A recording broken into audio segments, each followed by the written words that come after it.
All right. We are going to get into our next guest, and Jesse Cruz. I'm going to just bring him in so we can get right to it and say good morning. Hi, Sunshine. Good morning. Good morning. Good morning. How are you? I'm doing well. How are you? I'm good. I'm Good. still going. This is amazing what you're doing. Have you been able to tune in much at all? I haven't, but I'm going to because I've been down here. I'm in Florida right now. Are you really? My sister just got married. Oh. But when you asked me, I was like, I'm gonna be in Florida. My sister's getting married, but I'm gonna make it work for Elena. I'm gonna make sure I find some time to get away and do this. So I found a way. Oh my gosh, thank you. And you're probably like super tired because you probably boogied down last night. It's been an interesting weekend, but it's been fun, so it's all good. Wow. Well, thank you so much. Like starting my morning off this way is just absolutely amazing. So this is Jesse Cruz. He is the storyteller, the amazing speaker, coach, trainer, and it is his stage that it's actually him that provided the opportunity for me to step into that speaking role. So tell everybody how you serve, the impact you make, like what was part of your story to get you to doing the work that you're doing today? Yeah, so I am a professional speaker and storytelling coach. One of my favorite things in the world to see is anytime I have an opportunity to empower someone to share their story, because I believe when someone shares their story, they heal and they're empowered and they grow. And then I've realized over the years that people think that their story is for them, and it's really not. It's for the millions of other people in this world who are searching for an answer, and your story can be the solution to their problem if you have the courage to share it. Wow. And it's amazing that you put it that way, because I have in just this circle the healing and the power that has been shared through all of these stories of people coming on is evidence of exactly everything that you just said. Awesome. Yeah. Wow. So tell us about Merge Worldwide. How did you start that, and what is the vision for it? Absolutely. My wife and I, we knew we were called to serve people, especially entrepreneurs, right? And my wife actually came up with that name, and I was like, why that name? I was confused by the name. I was like, I don't get it. Like, where does this name even come from?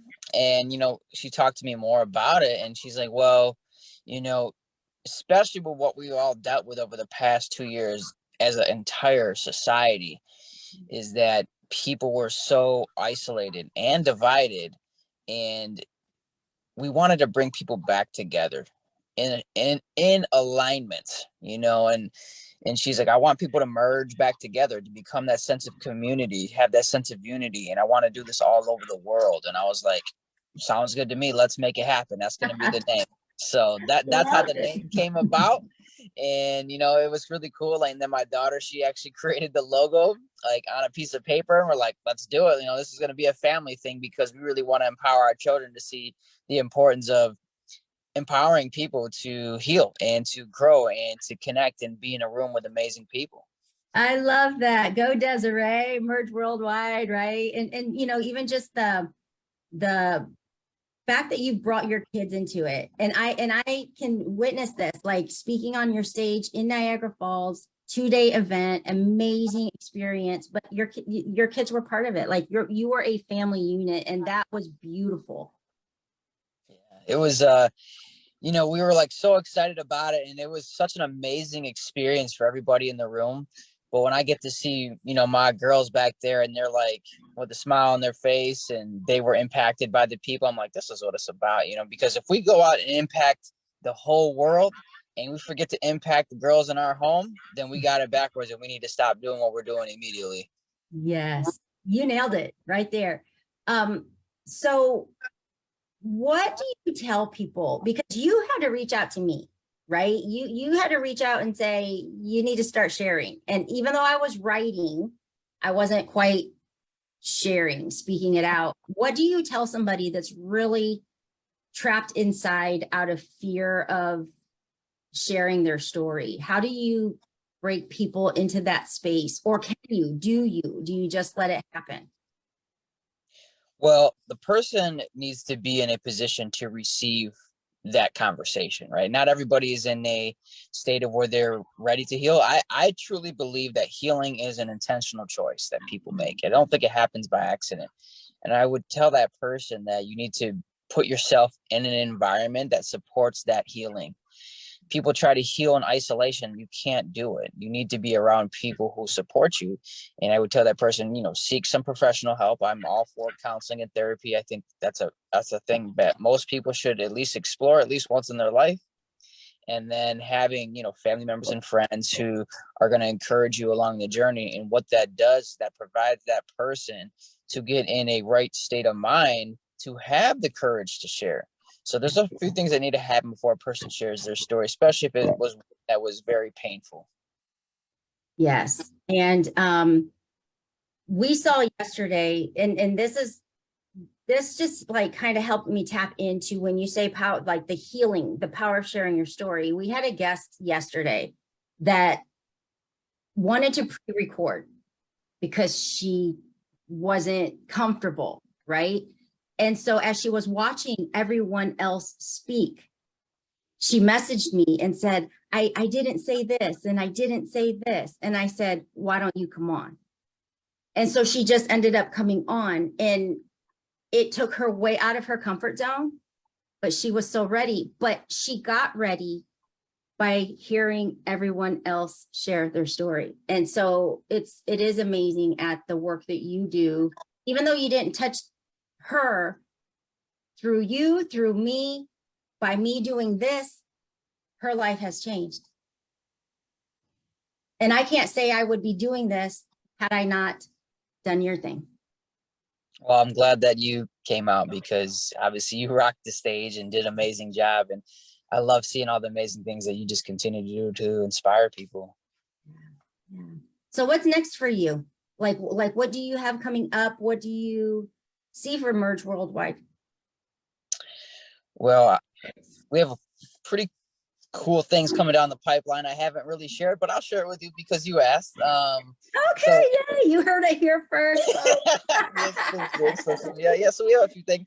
The first things first is that we have our retreat in October, the transformation retreat. That's something that is just going to be off the hook. It really is, because this property, this resort location is top notch, and we have some really interesting things planned. I'm not going to share them all, but they're going to be very impactful things at the retreat.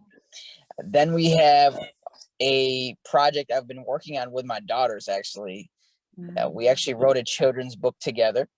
Wow. And so their name's going to be on the front cover of the book. We're still working through that process. And so that's going to be a few months down the road. And then one of the other things that I haven't shared publicly, but we'll give it to you here first and your audience, is that we have a movie script that just got submitted out in California.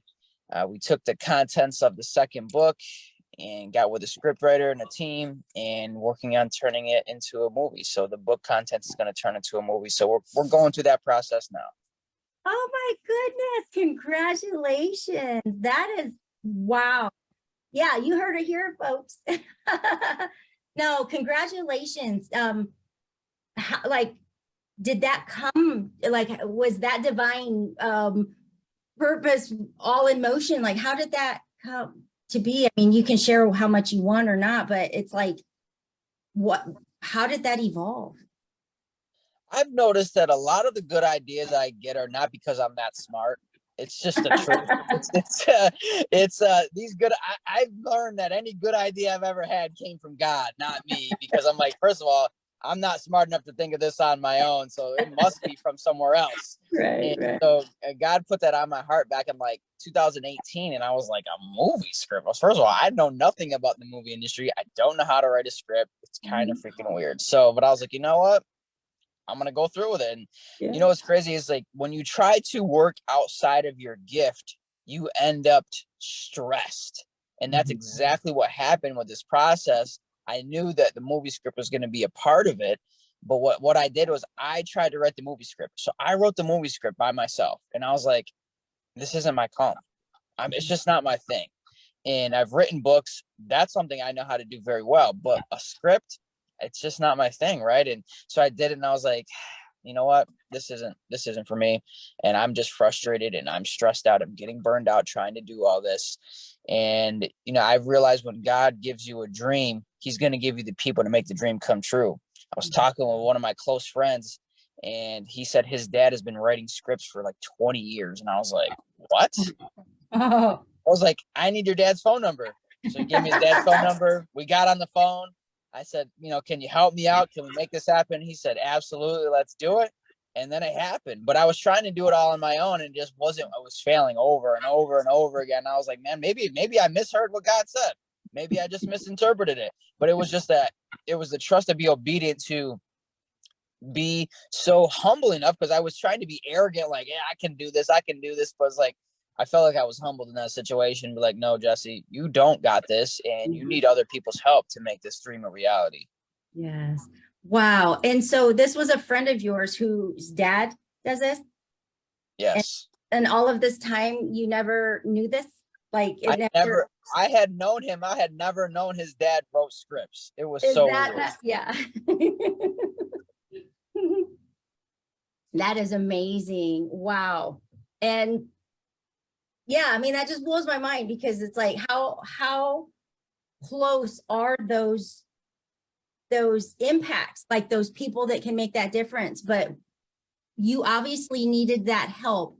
And until you admitted to yourself you needed help, did that trigger that conversation to happen for you to discover your friend's dad has done this all this time? Like, wow, that's amazing. It really is. Good stuff. I am just so thankful that you are here. I don't want to keep you, because I know that you like had your sister's wedding and you're probably like, hey, I got this time carved out for you. So okay. Whatever time you need. Okay. Then I want you to share with somebody, like, what is their first step when they are ready to start sharing? And they're like, how do you even start? Or what would I do first? Or like, just what do you recommend? So when a person is in a place where they feel like they are ready to share, when I'm working with them, we start with some basic things. And some of those basic things are as simple as understanding experiences of your life that have shaped you. We all have specific moments and experiences that we've all gone through. For example, I would start with, there's 3 different areas where a person can find a compelling story to share. I work with my clients on this on a regular basis, and on discovering their story, right? Because I think you got to really understand what story is the most impactful, what story you should tell, how you should tell it. But the basic is just discovering what story to tell. And the 3 different areas you would find your story. One is a transition. So if you've gone through a specific transition in life, I moved homes, I changed jobs, I got married, I got a divorce, I have kids, all transitions of life, right? And so those are typically, in those moments that you've experienced, within there is a very powerful story. The next is something that's happened in your life that was very challenging, right? That could be a bad diagnosis. That could be, you had a financial crisis, a challenge, right? Something that you're like, man, that was a hard season of life. That was very painful. And then the final one, what I refer to as the comeback story. This is where, or a defining moment, this is where something happened in your life so dramatic and so drastically that it forever changed who you were as a person, for good or for bad. So this moment happened, and you're like, that is a moment I'll never forget as long as I live. And it has changed the way that I look at life and people and my experiences. And within those 3 different areas, you're going to find your most impactful story. And although some of those stories may be very challenging to share, it would be completely selfish to keep it to yourself, because other people in this world have gone through something similar. If you've gone through it, chances are somebody else has gone through it or something similar. And because you're the only person in human history with your exact story, no one has your unique style. No one can tell it the way that you tell it. So therefore, not only can the audience connect with everything that you're saying if you tell it the right way, they're also going to see that you stand out as someone who's unique because your specific experiences related to that story are so different that draws them in. So one of the most selfless things a person can do is decide to say, I know it hurts, but there's other people hurting and I want them to hurt less. So I'm going to share my story. That's beautiful right there. So do you help people? I mean, I know, do you help people actually write like their story into speech form, or do you just help them bring the thoughts to the surface? Like what do you do for them? Great question. So it's gathering information, kind of like taking an account of your life. Like first thing first, let's get these events written down. 1, 2, and 3, 4, 5, how many there is. And then from there, yes, it's understanding how to craft a compelling introduction, how to tell stories in the middle, how to have a compelling conclusion to wrap up your speech. So we go through the whole speech process on how to do an outline, how to write it out, and then how to deliver it. Nice. And I have talked about this, and I know I mentioned it to you, but there are certain people that have been in the circle just yesterday that have mentioned, feeling that urge that it's getting closer, that it's almost time, that they can tell they're being pulled to start sharing that. Do you take new clients on a regular basis, or do you take people only like in certain windows of time and go through like a program type thing, or is it just how does that roll? Great question again. So I take people all throughout the year if my slots are not filled, right? So typically I try to leave one spot open throughout the year. Typically that fills up, but right now it's currently open, right? So what I like to do is I only work with a limited amount of people. And the reason I do that is because one, I don't have all the time in the world to work with everybody, right? So there's been people who wanted to work with me. I'm like, right now is not the time because I'm full. So I keep the spots limited on purpose. And the second reason for that is I don't want to, when people work with me, I don't want them to feel like they're just another person. Like I want to really give them my full divided attention. And if I take on all the clients that want to be one, then I can't give you my full attention. Yeah. So for me, it's like, it's being fair to them and be like, you know what? This is too many people. Now is not the time. So I always create time for people when they work with me. They're getting all of me. You know what I mean? So it's just like throughout the year, people who reach out, if there's a spot open, we make it happen. If not, we just have to wait until, whether that person is doing 3 months or 6 months or a year, we have to wait for that spot to open because I really want to give them my full attention, not have it feel like they're just, the last on my list. And I really want to give them my time. So it's just making sure that they reach out and there's a spot open and then we make it work. Very nice. And that's very honorable. That's respectable. That's honorable. You don't find a lot of people in the space that stay true to that. And that's why the work that you do is so impactful. So that's awesome. Awesome. Do you see any speaking competitions coming up for you guys in 2023? Oh, you're asking all the good questions. So well, and the funny thing is I wasn't even prepared to ask these questions. They're just like, I love it. Hey, yeah. I love it. Literally just yesterday. Okay, so literally this is really breaking news because me and Des talked about this hours ago, right before we went to bed. Right. So we're like, all right, speaker competition 2023. It was great. And we're like, you know what? Maybe let's see if we can do 2 in 2023. So it's very possible that we could have 2 scheduled for next year. And I have not shared that with anybody other than my wife. And now you and whoever else is listening now knows. So we literally just got done talking. We're like, you know what, we're gonna throw in one more. A lot of people want to speak and they couldn't, because of scheduling and limited slots at the event. So it was like not everybody can go. So now it's like, we got to do 2. And so we decided last night, literally, like, we're going to do 2 and just give And more people once opportunity. you make that decision, like once you make a decision, then it's about rolling and just figuring it out, and that's where we talked about that yesterday with, some of the other speakers, that space that lives between the decision, regardless of what it is. And that's where people get stuck. So the moment you guys made a decision, then boom, here I am asking, and it's like, now it's out in the universe. And so it will happen. Well, I've learned that the most successful people that I've interacted with, they make decisions first and figure out the details later.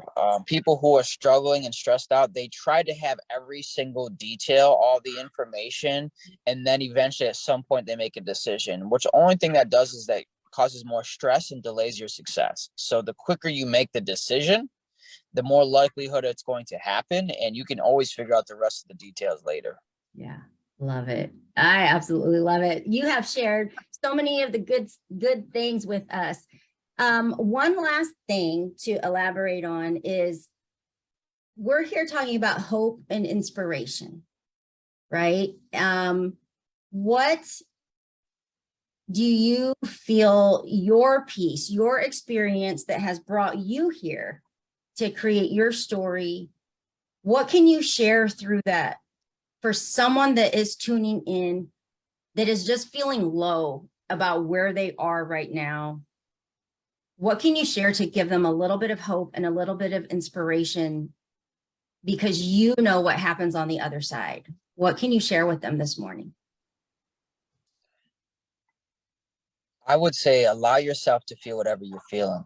I think sometimes people can feel like if they're grieving or they're depressed or they're stressed and upset, like they feel like those are all the wrong, bad feelings. But in the moment, that's all you know how to feel. And I would say it's okay for a season to feel that way, as long as it doesn't become a lifestyle. I can remember times, where I was in a very low spot in my life. I thought I was going to be there forever. And I think when you're going through the season of the struggle, you think it's permanent, and it's not. And although in the moment you can't see it, it's the exact thing that you needed to become the person you've always wanted to be. No matter how significant the loss or pain was, that while you're in it, you can't really see how this is going to change your life for the better if you let it. When you have a traumatic moment happen, it's typically doing one of 2 things. One, if you let it, it will destroy your life. And on the opposite side of that, if you let it, it'll rebuild your life. And I would encourage you to allow yourself to be rebuilt through the pain, and don't let it destroy you. And a lot of that comes down to what you believe in. If you believe that there is no meaning to your mess, it will always be a mess. If you put meaning to the mess, it becomes a message. And it's deciding what meaning you attach to the pain will be the ultimate factor in what you do with it. And I would encourage that person listening to understand it's okay to be sad. It's okay to be hurt. It's okay to have some bad feelings in this moment, because the reason you're hurting so much is because you love so much. Especially someone who's lost someone that they love. The reason you grieve is because you love. That's the reason why you're crying. That's the reason why you're depressed, is because you've lost a part of you. And now it's trying to learn how to relive again without someone in your life or a circumstance or situation that you've always wanted, and it's not happening anymore. And truthfully, as painful as it is, you have to make a decision to heal, because you still have a responsibility to the people around you who love you, who care about you, to become the best version of you. And this does not mean that person or situation that's passed is to be forgotten about. In fact, it should be honored. It should be remembered. It should be leveraged in a way that provides healing and encouragement to everybody around you. So take that pain, position that into a state of power, and then that power will turn into the purpose. But you have to be intentional. Love it. Have to be intentional. Thank you for sharing that.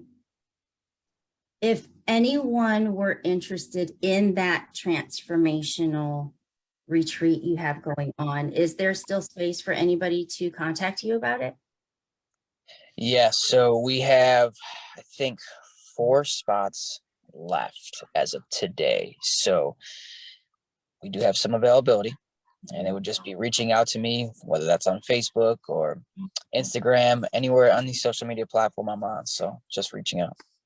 Very nice. Because hearing that and hearing the message you just shared, sometimes taking a step like that and just removing yourself from your space to intentionally go somewhere for that transformation to begin. I mean, sometimes people need something like that too, you know, they just need the opportunity. And if there is anybody that is tuning in or catches the replay, it might just be the thing, you know, I don't know. I just felt the need to be able to share that as well.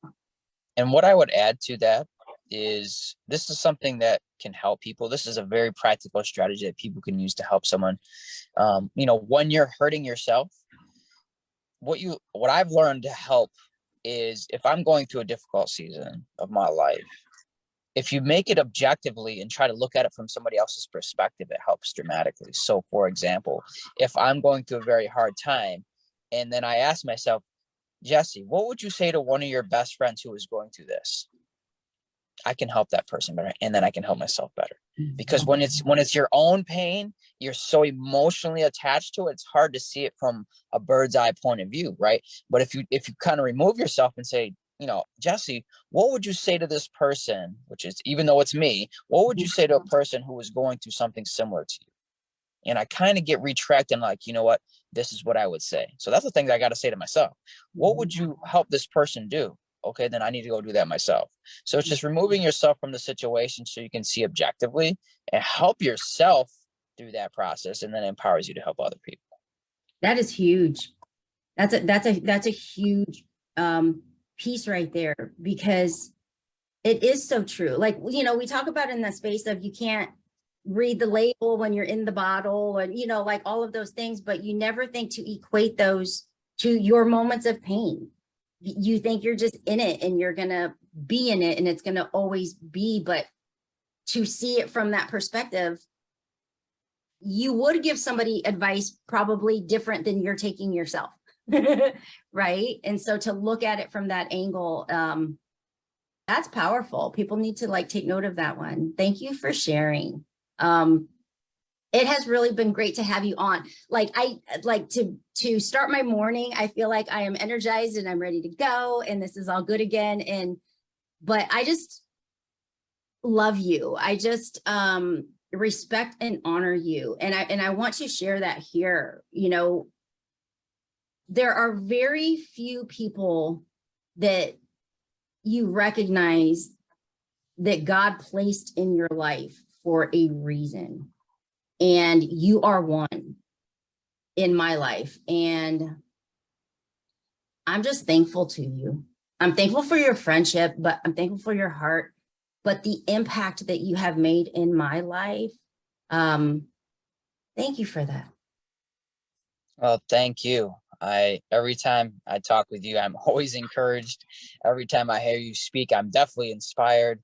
And your warm energy always radiates everywhere that you go. And so I'm so thankful that God has brought you, you know, into my life. And I just appreciate you thinking of me for this project. I definitely appreciate you and with all the things that you're doing. Like, I just see you elevating so fast, and it like inspires me. I'm like, man, she's crushing it. Like, I'm so glad that we get to do this together. So thank you. Yes, we get to do that together. We are better. And, you know, it's like, that was a big breakthrough for me this year. I prayed for community and I prayed for team. And the thing is like there are so many that have been in my life for a while, but I could see it this time. Like, God allowed me to see things differently based on what I prayed for and what he knows I needed.